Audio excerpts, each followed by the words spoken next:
Sono Fabrizio Pescatori, sono nato a Venezia il 5 aprile del 1973 e sono un nuotatore e ex nuotatore.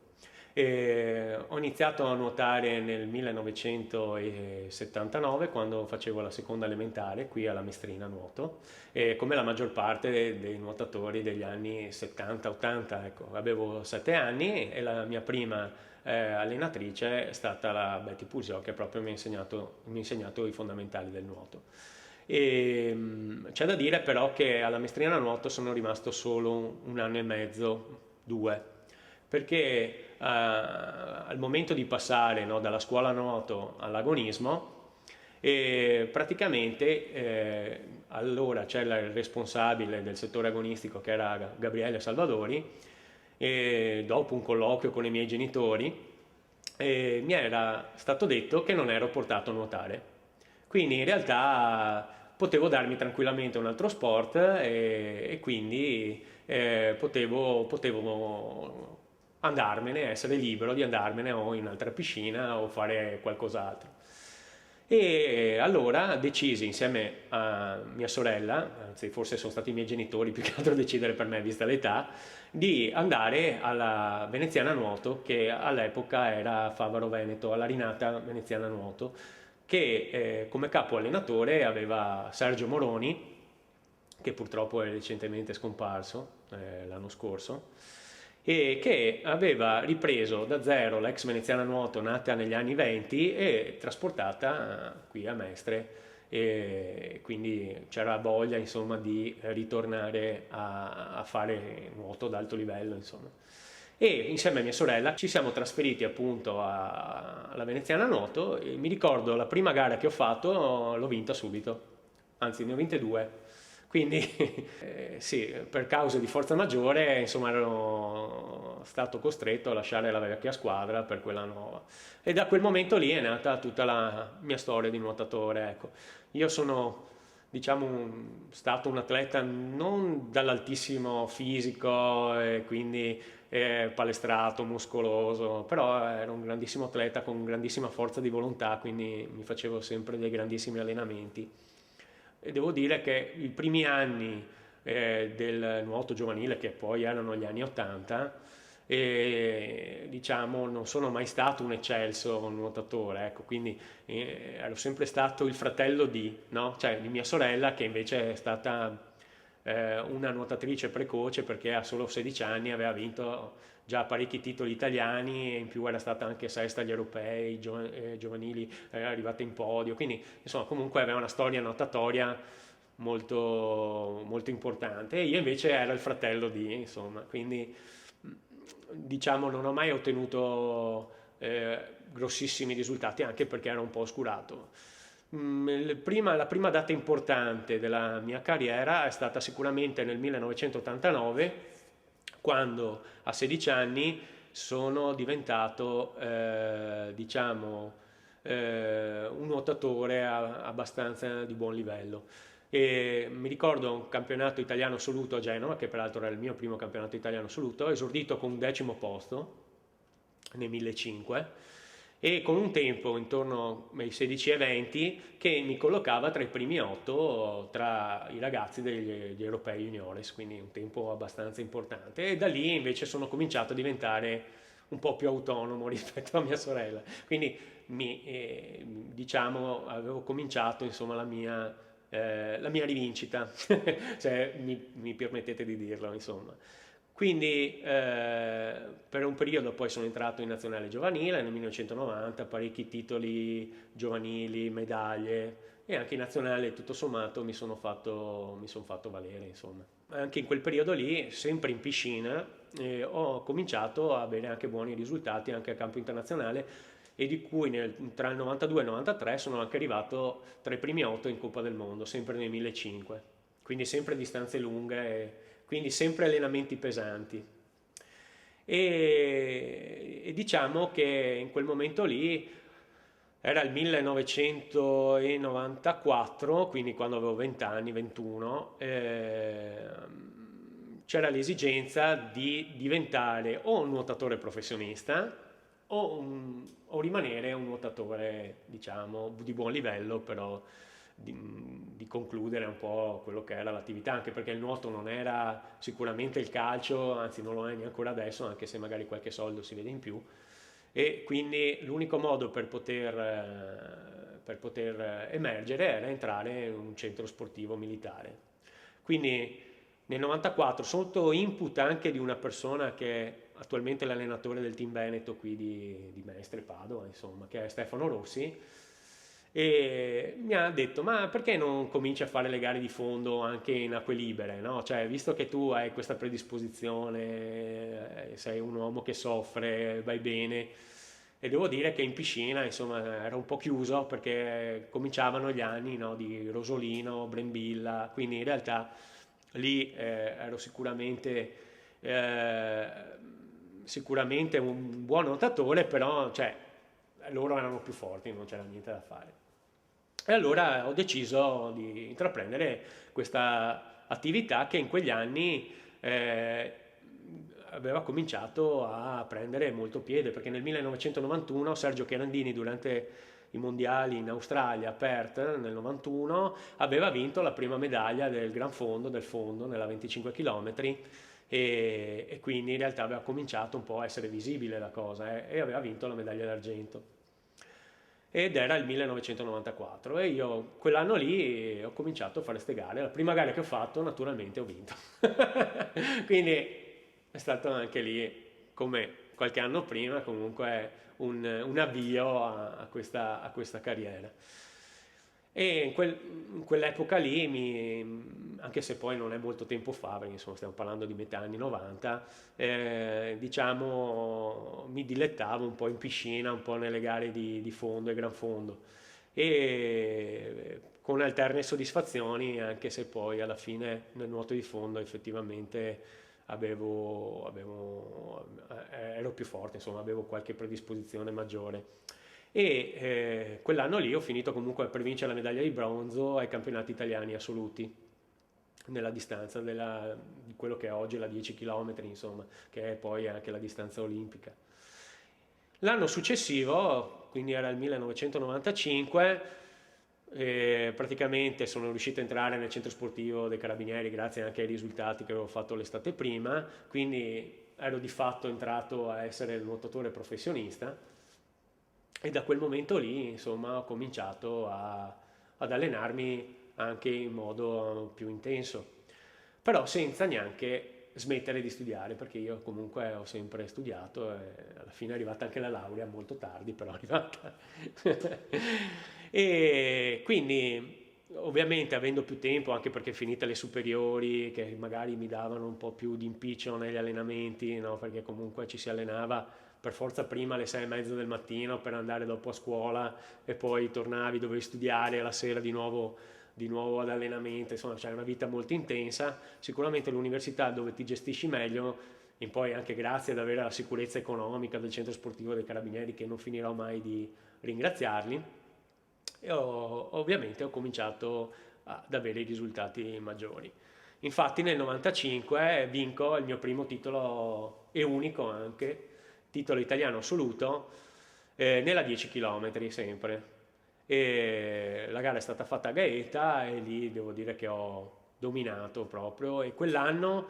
nella classifica, c'era una classifica anche generale del Gran Prix, no, italiano di fondo, avevo vinto 4 gare su 5, quindi cioè, praticamente, e se la quinta gara sono arrivato secondo, quindi voglio dire lì avevo proprio dominato quella stagione. L'unica gara che invece ho sbagliato è stata la qualificazione agli europei di Vienna, sempre nella distanza corta, all'epoca facevo, che era la 5 km invece, dove purtroppo per un arrivo un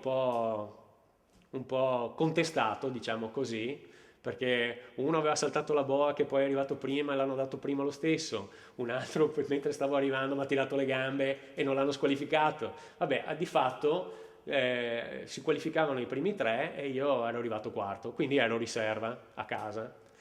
L'unica gara che avevo sbagliato quell'anno. E devo dire la verità che lì mi è dispiaciuto molto, però vabbè, insomma, compensato dal titolo italiano, comunque era stato un anno soddisfacente, anche perché sicuramente se avessi partecipato ai campionati europei su quella distanza probabilmente comunque mi sarei qualificato tra i primi 8 e quindi era sicuramente un dispiacere. Ecco, nel nuoto di solito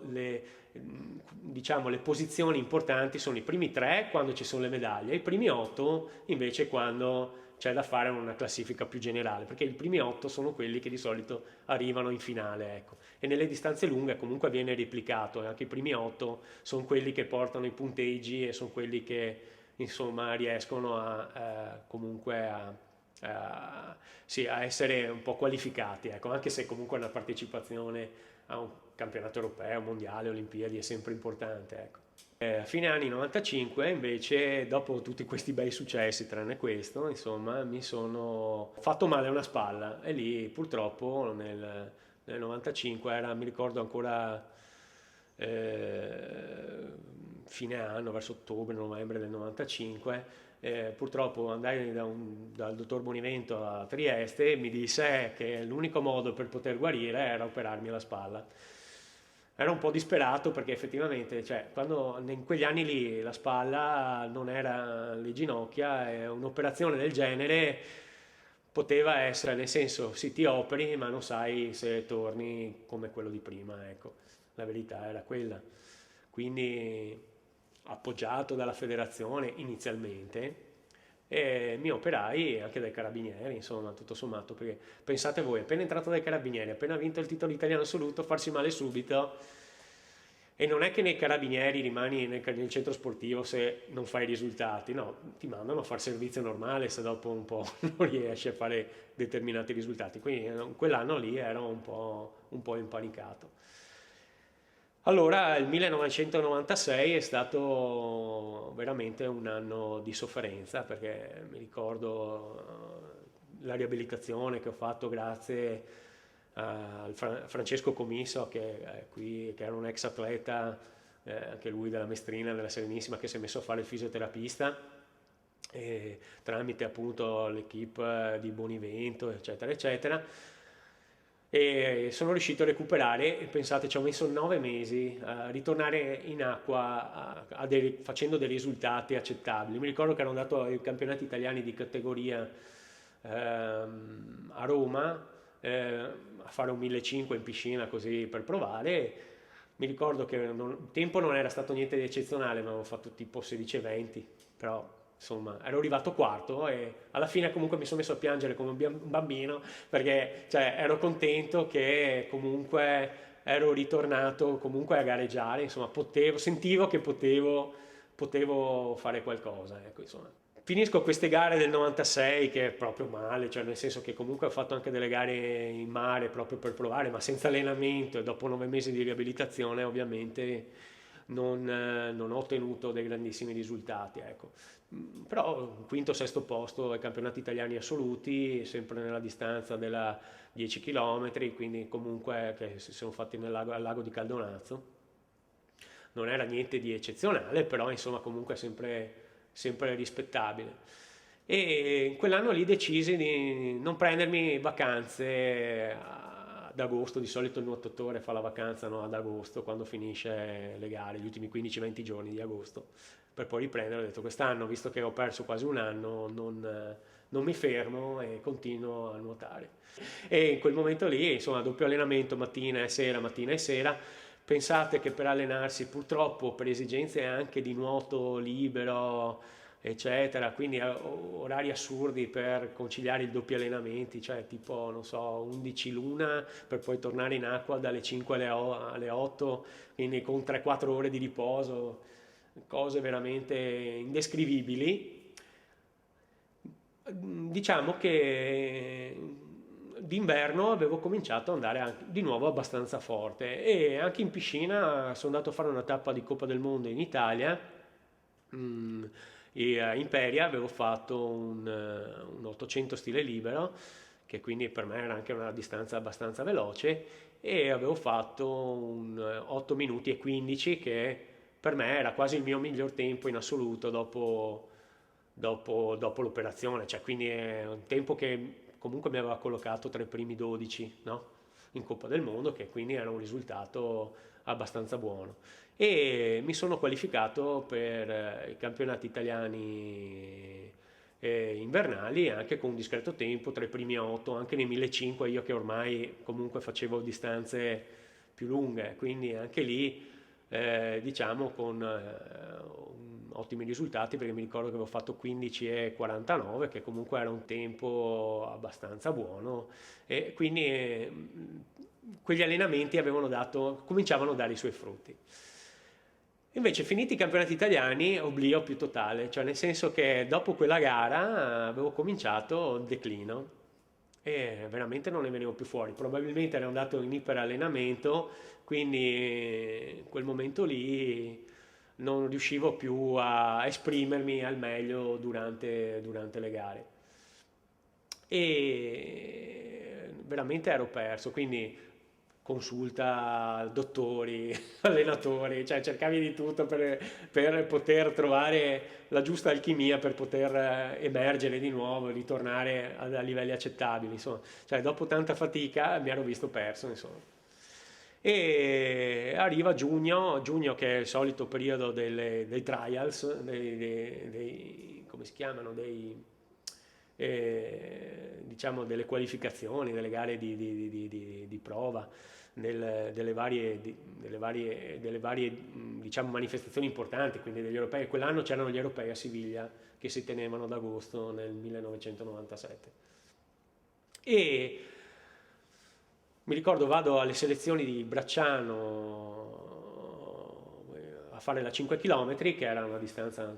abbastanza già alla mia portata, e lì, vabbè, insomma, faccio la gara, non mi qualifico, però arrivo quinto, sesto, perché non si capiva bene, poi mi hanno messo sesto, ma in realtà il fotoscenice eravamo a pari tempo, quindi io dico quinto barra sesto, anche se ufficialmente ero sesto. Però lì è stato qualcosa a dire, cavoli, sono ritornato di nuovo in forma, no? Quindi lì ho detto, lì si può fare qualcosa. E mi ricordo, siccome c'era la selezione della 25 km, che si teneva 2 settimane a Piombino, a Livorno, sono rimasto ad allenarmi a Roma con la società di Colleferro che mi ha gentilmente ospitato, perché c'era un mio compagno di nazionale e anche insomma, di carabinieri, che era Claudio Gargaro, e mi sono allenato quei due settimane lì a Roma e sono arrivato a fare la selezione della 25 km, che era una distanza che prima di all'epoca non avevo mai fatto. In quegli anni lì, nel nuoto di acque libere, di open water come si dice in inglese, le distanze ufficiali erano due, c'erano la 5 km e la 25 km. Non c'era, la 10 km era una distanza ufficiale, però non era inserita nelle manifestazioni importanti. La manifestazione regina era la 25 km, quella più importante, perché era considerata proprio una gara epica, cioè come non so, la tappa di montagna del ciclismo, dove c'è il Mortirolo, dove c'è il Pordoi, no? Dove c'è lo Stelvio, cioè quelle cose che durano 5 ore, quasi al limite dell'extreme, voglio dire, no? Quindi parto in questa selezione del Piombino, cavoli, mi sento bene, ecco. Premetto che si qualificavano i primi tre, no? Faccio la gara, mi sento bene, cioè praticamente sono sempre pagliato al primo, che poi era questo mio compagno di nazionale futura e anche di carabinieri, Claudio Gargaro, e mano a mano stacchiamo tutti quelli che erano i protagonisti e anche quelli che erano un po' i pretendenti alla vittoria, tra cui Stefano Rubaudo, Fabio Fusi, Parla, che avevano fatto molte altre nazionali, gli europei prima, insomma, quindi. E niente, poi alla fine, a un certo punto, mi ricordo sempre, c'era Mario Mosti che era l'allenatore di questo Claudio Gargaro, perché ci accompagnavano, no, con le barche per darci rifornimenti, ogni tanto ci tiravano fuori i cartelli con scritto Siviglia si avvicina, Siviglia è sempre più vicina, e poi agli ultimi chilometri Siviglia è qui e alla fine insomma io arrivo secondo praticamente allo sprint e mi qualifico agli europei, pensate insomma gli europei assoluti, cose che da bambino tu ti immagini di andare e in realtà lo realizzi. E quindi lì è stato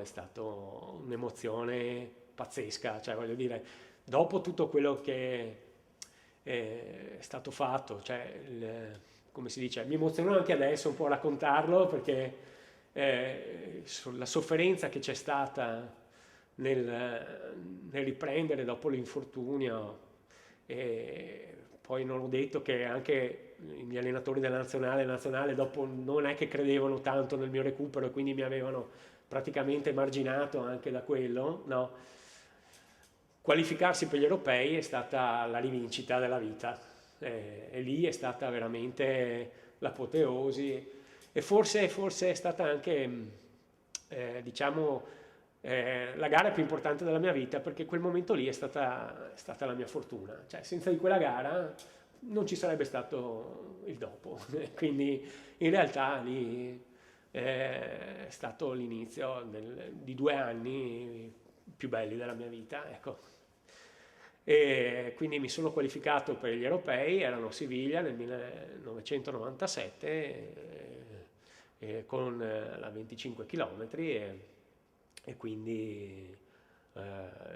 parto per gli europei, vado nella terra dei toreri a cercare di matare insomma il più possibile e quindi niente, ritiro lunghissimo di più di un mese a Roma, anche lì allenamenti, non vi racconto, massacranti perché si facevano 15-20 km al giorno, 3 ore al mattino, 3 ore al pomeriggio, quindi è una vita veramente difficile. Vi assicuro che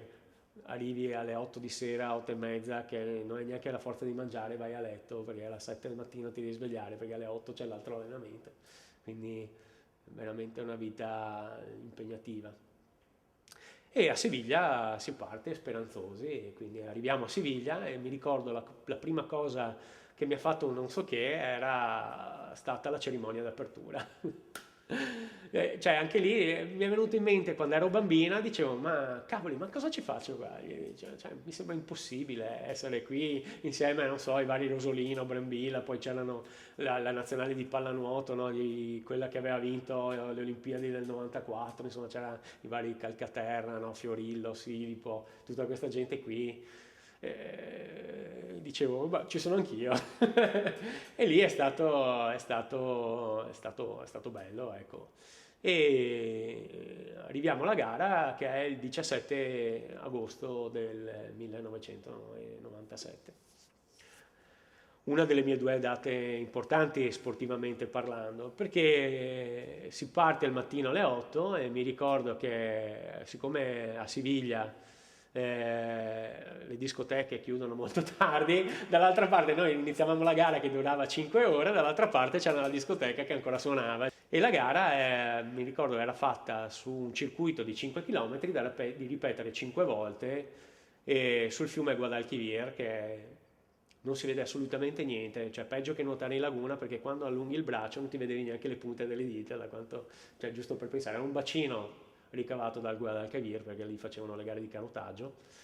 e devo dire la verità era di domenica 17 agosto che lì non so c'era un sacco di gente perché erano venuti a vedere, non sapevano cosa fare la domenica, evidentemente erano tutti venuti a vedere la gara lì e mi ricordo un sacco di gente lungo il fiume, cioè il fiume, il bacino di canottaggio, e siccome c'erano dei ponti ogni tanto che attraversavano questo fiume, una marea di gente anche sopra che guardava la gara sotto. Quindi si parte speranzosi e niente, parte la gara e io devo dire la verità che anche lì quel giorno mi sono sentito bene. Diciamo che per tre giri ero primo, sono stato sempre in testa e lì come avversari ne avevo veramente tanti perché c'era David Mecca che aveva vinto Coppa del Mondo, lo spagnolo, poi c'era HTV che era stato anche alle Olimpiadi nel 2005, il tedesco Vandras, il mio compagno di nazionale Gargaro, c'era il francese Lecat, quindi c'è veramente un parco di nuotatori di primissimo livello Alla fine, devo dire la verità, finisco con un onorevole ottavo posto al campionato europeo, anche lì contentissimo, però lì ho avuto la soddisfazione di vincere il campionato europeo a squadre,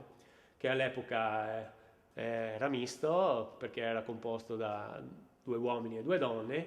la somma dei tempi, e lì abbiamo battuto Francia e Germania, quindi abbiamo vinto il primo campionato italiano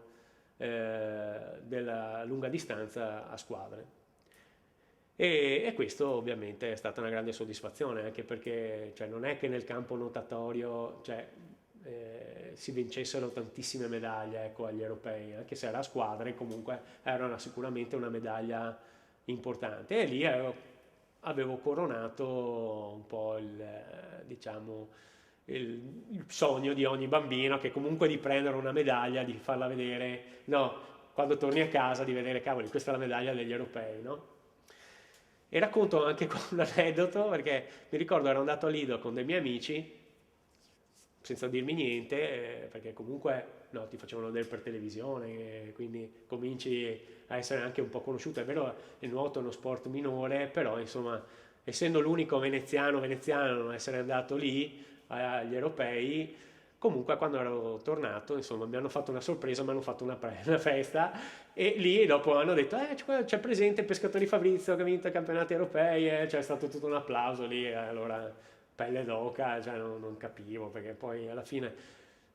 sui grandi avvenimenti sono talmente veloci, durano talmente poco, che ti dà la sensazione come di non prenderli, no? Finiti gli europei, con soddisfazione, forse lo dico con poca enfasi, ma in realtà sono molto contento. Inizia l'avventura della qualificazione ai campionati mondiali che si tenevano sempre a Perth in Australia nel 1998. Perth vuol dire la patria del nuoto, perché l'Australia, voglio dire, è come essere nel calcio, uguale, identico. Cioè tu sei un nuotatore e per loro è come se fossi un calciatore. Quindi fare un mondiale in Australia è veramente l'apoteosi, come fare oggi forse i mondiali di calcio in Brasile, ecco, voglio dire, siamo quasi allo stesso livello. Allora, non lo so per quale motivo, ma sembra che anche lì la sfortuna mi colpisca, perché finiti gli europei, la gara degli europei, mi era venuta una bella tendinite. Perché finire 5 ore di gara ovviamente cioè, non era facile, insomma, cioè, comunque qualche ripercussione fisica a volte ce l'hai, ecco, quindi questo è il minimo della pena che forse venisse fuori una tendinite. Mi ricordo vado a Genova, vado da Lorenzo Marugo che era il medico della nazionale di nuoto, che poi peraltro è sempre stato il mio fido accompagnatore nelle mie gare di nuoto, quello che insomma mi passa i rifornimenti, e oggi è l'attuale medico della nazionale di nuoto della Pellegrini, insomma, per farci capire, quindi è ancora rimasto ad altissimo livello come dottore. E mi ricordo che insomma mi aveva dovuto fare delle sedute di mesoterapia, eccetera, poi alla fine si sfiamma, però mi aveva detto per quest'anno fino a settembre gare, basta. Ma accidenti, c'è la selezione dei mondiali da fare. Allora, mi ricordo che l'allora capo insomma, allenatori della nazionale italiana di fondo, che è l'attuale, che è Massimo Giuliani, e il suo vice Valerio Fusco avevano detto: siccome te avevi fatto, cioè te Fabrizio, avevi fatto un tempo notevole agli europei e anche durante le qualificazioni, e non andrai agli europei solamente se quello che vincerà alle selezioni dei mondiali farà un tempo inferiore al tuo. Alla fine, insomma, dovevo aspettare il tempo che doveva fare il mio avversario. Insomma, io ero impotente, non potevo gareggiare perché avevo questa tendinite, e quindi niente, mi reco a vedere le selezioni del campionato del mondo. Non è molto sportivo dirlo, però cercando di gufare che non battessero il mio tempo, insomma, ecco. Alla fine su una gara di 5 ore, comunque il primo classificato si era preso più di 10 minuti, quindi alla fine è un tempo talmente più alto del mio che il selezionatore della nazionale all'epoca, che non mi ha detto subito, non poteva fare altrimenti che convocarmi, ecco. E mi ricordo che a settembre partii per uno stage da fare negli Stati Uniti, ero a Santa Barbara per fare degli allenamenti e ero all'aeroporto mentre prendevo l'aereo, mi ha chiamato la Federazione Italiana Nuoto e mi ha detto guarda che ti abbiamo convocato per i mondiali. E lì un urlo e un salto di gioia pazzesco in aeroporto, la gente mi diceva ma cosa fa sto qua?" Impazzito. E poi alla fine niente, io ero veramente felice perché un campionato del mondo e voglio dire, penso che cioè, già ero contento per gli europei, i mondiali era, era veramente il massimo per la mia specialità, anche perché ancora non era una disciplina olimpica, si pensava di portarla nel 2000 quando anche là le Olimpiadi erano fatte a Sydney, poi in realtà entrerà solamente nel 2008 a Pechino, quindi è con la distanza della 10 km, quindi veramente passeranno degli anni insomma prima che fosse diventato sport olimpico. Quindi era proprio il massimo, la massima manifestazione che che un atleta di nuoto in acque libere potesse aspirare, insomma. E niente, lì allora ritorno dagli Stati Uniti e anche lì decido per motivi anche di spazio acqua e anche di opportunità di trasferirmi a Roma fino a quando si sarebbe partiti per i mondiali, quindi dicembre 1997, perché quell'anno lì, siccome in Australia l'estate è da noi inverno, si sarebbero tenuti a gennaio, decido di stare lì a Roma ad allenarmi proprio per avere degli allenamenti più mirati, più specifici, avere più spazio acqua. Purtroppo qui a Venezia non si è mai avuto grandissimo spazio, ecco, e si è sempre dovuto condividere, ma lo capisco, con l'esigenza anche delle entrate e delle uscite di una piscina, quindi si dà sempre anche molto spazio ovviamente al nuoto libero, ai corsi e tutto quello che gli viene dietro, anche se in realtà abbiamo sempre avuto la fortuna, noi atleti, di allenarci sempre anche in orari tra le 5 e le 8 e un quarto, qui, soprattutto qui al Nuoto Venezia, dove comunque sempre mi hanno voluto bene e mi hanno sempre agevolato, devo dirlo, però d'altra parte questa era una manifestazione molto importante, non potevo non fare una scelta del genere. Quindi mi alleno a Roma, sempre soliti allenamenti dai 18 ai 20 km, sempre 6 ore, con vari ritiri della nazionale, mi ricordo che siamo andati a Palermo per 3 settimane, anche per poter, a questo ottobre, per poter nuotare ancora in mare, perché poi le gare si sarebbero svolte in mare, e poi vari allenamenti a Roma, fino a che partiamo e arriviamo in Australia intorno al 10 dicembre e la mia gara era l'11 di gennaio del 1998. E quando arrivo in Australia, niente, siamo andati sempre con i vari Rosolino, Brembilla, eccetera, eccetera, una base navale ad allenarci, lì che era a Rockingham, mi ricordo, dove c'era solo la piscina, canguri e tiger snake, quindi bisognava stare attenti anche andare fuori dalla piscina perché sennò ti ammazzavano con una beccata. E lì comunque sono rimasto ad allenarmi e ci allenavamo un orario assurdo, tipo alle 5 e mezza del mattino perché bisognava allenarsi presto perché altrimenti il sole era talmente forte che nonostante la protezione 50 che ci mettavamo venivamo bruciati dal sole e poi alla sera ti allenavi dalle 5 in poi perché il sole era più debole, quindi cose proprio pazzesche, ecco. E finalmente arriviamo al giorno della gara, anche lì di domenica, era l'11 gennaio 1998, giorno di spiaggia, si faceva all'Harbour di Sorrento Quain, famosissimo sì, insomma, diciamo, nelle spiagge di Perth, e diciamo che era veramente pieno di gente, c'erano 20.000 persone, una roba allucinante, sembrava di stare a uno stadio, ma questo alle 8 del mattino già c'era tutta sta gente, c'era l'Arbor pieno, c'è cose impensabili proprio da noi, c'è una cosa, e in più tutta sta gente lì che guardava, avevano, pensate, le riprese televisive duravano più di 5 ore di diretta, avevano fatto un tabellone per ogni atleta, mettevano ogni 2,5 km la posizione dell'atleta, cioè fantascienza per noi in Italia, perché lì le distanze più sono lunghe, più per gli australiani c'è il fanatismo, no, della fatica, e quindi veramente loro hanno sto mito, no? Per niente sono importanti le gare dell'Ironman oppure il ciclismo. E quindi questa spiaggia veramente stupenda, sia di colori della gente che anche insomma, del mare e delle barche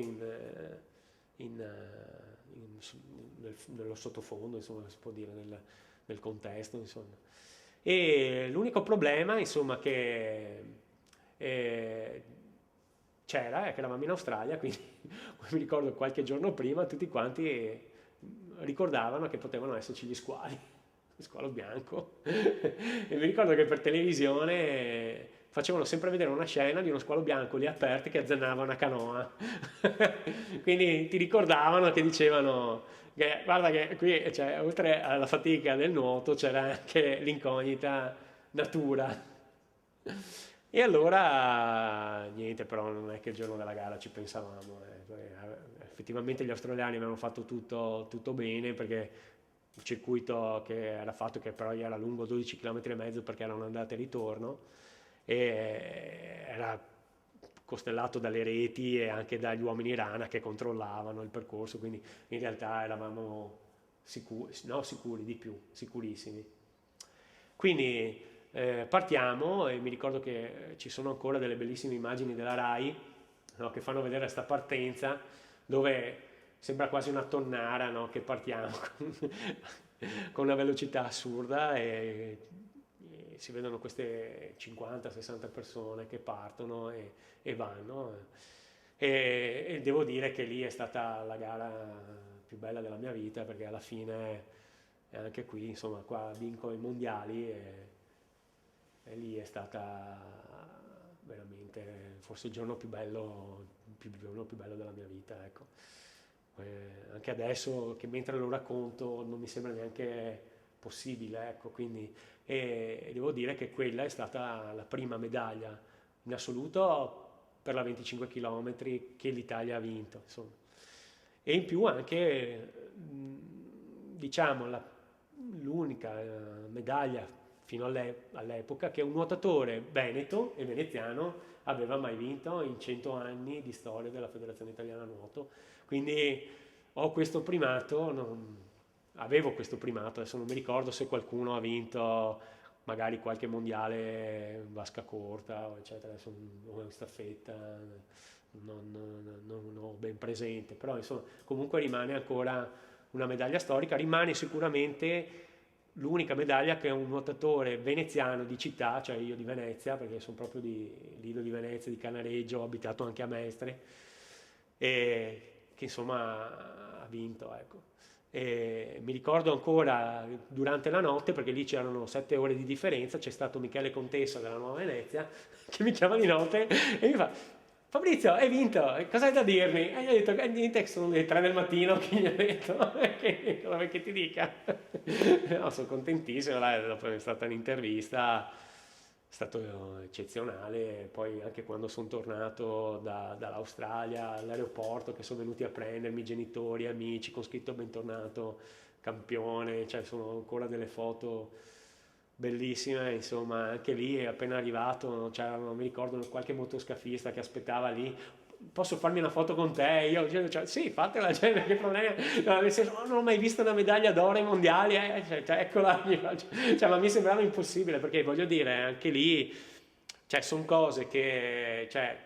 io siccome non sono mai stato fortissimo, no? Cioè, nel senso che non è che sono stato come la Pellegrini, che quindi è un'abituata a vincere, no? Che quindi in realtà lei è 10 anni sulla breccia, e quindi un po' ti abitui, no, alle vittorie. Forse alle prime medaglie sei un po' così, no? Dopo invece diventi anche più mediatico e più pronto anche. Io invece, cioè, non sapevo neanche cosa dire, cioè, arrivavo lì e eccola qui la medaglia, cioè, veramente.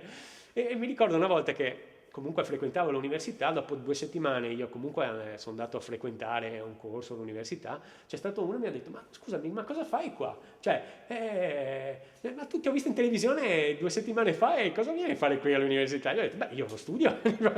cioè, quindi in realtà vengo a studiare, ecco. Cioè, queste cose un po' particolari, perché io sinceramente dopo ho sempre continuato a fare la mia vita normalissima, cioè universitario quando potevo e comunque di nuotatore quando dovevo farlo. Poi devo dire che si è aperto un periodo dopo che sono tornato e ho vinto i mondiali, molto bello, che per 6-7 mesi ho vissuto un po' di rendita perché mi invitavano alle varie premiazioni e poi comunque c'era, non so, io all'epoca vivevo a Mestre con la Cipressina, mi facevano la festa, è stato veramente una cosa molto piacevole e la gente mi riconosceva per strada, cosa che oggi non succede più. Però all'epoca cavoli, cioè, mi ricordo anche qui che siamo vicino a Candiani, no? Che mi allenavo qui alla piscina di via Circonvallazione, ogni tanto uscivo, andavo in tabaccheria e quel tabacchino mi diceva, ma tu sei il campione del mondo, E quindi è stata veramente una cosa indescrivibile, cioè io mi ritengo sempre molto fortunato nella mia vita. Posso dire, anzi, di aver vinto e di aver girato il mondo, medaglie importanti e quindi io mi ritengo fortunato e devo dire che fino a quando ho avuto 24, 25, 26 anni veramente sono stato un privilegiato, ecco. Quindi questa, diciamo, è stata la mia avventura di sport d'alto livello, che purtroppo anche lì non è durata molto, no? Cioè, quando arrivi all'apice, purtroppo dopo succede sempre qualcosa. E, e lì, dopo un anno e mezzo che ero tornato nei mondiali, cosa succede? Durante un allenamento, crack, ed era l'altra spalla. Ed era l'altra spalla. E quindi in realtà lì dopo mi ricordo che sono andato a Rovigo perché avevo uno dei dottori che mi seguiva che faceva parte dell'equipe Conconi di famoso Conconi, il dottor Pietro Vitiello. Sono andato da lui a Rovigo, sono andato a farmi una risonanza magnetica e purtroppo mi è stata diagnosticata che avevo la stessa cosa della spalla sinistra e che l'unico modo per poter gareggiare ancora ad alto livello sarebbe stato quello di rioperarmi anche alla spalla destra. E lì ho fatto un pensiero, era il 99, giugno 99, a 20 giorni dalle selezioni degli europei di Istanbul. Lì ero veramente combattuto perché memore dai 9 mesi che avevo fatto la riabilitazione, memore che comunque la spalla non mi era mai tornata come quella di prima, nonostante che comunque avessi ottenuto grandissimi risultati. Lì ho dovuto fare una decisione, ho detto vabbè vado a fare la selezione dei campionati europei, però sinceramente lì devo dire la verità mi sono ritirato ed è stato il primo ritiro in assoluto della mia storia. Io non mi sono mai ritirato in vita mia, quindi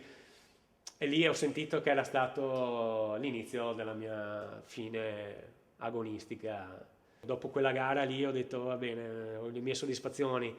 me le sono prese, ho vinto un oro mondiale, ho vinto un oro agli europei, ho vinto un oro ai campionati italiani assoluti, ho vinto tante gare e a questo punto le mie soddisfazioni me le sono prese.